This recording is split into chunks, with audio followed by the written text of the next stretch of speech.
ทำเวลาได้หลายเสียเบ้พร้อมขอทีมงานจงโชคดี3 2 1ไอ้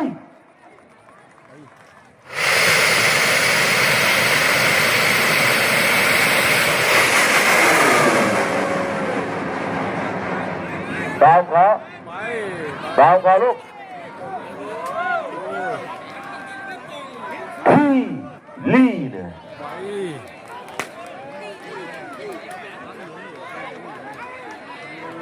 สปีดตัวเจ้าแรกสปีดตัวได้ดีแล้วนะครับสำหรับทีมงานเสียบี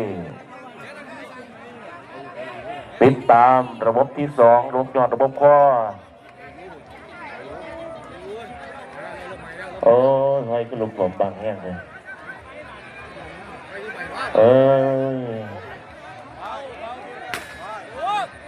เผาหนาเผาดัน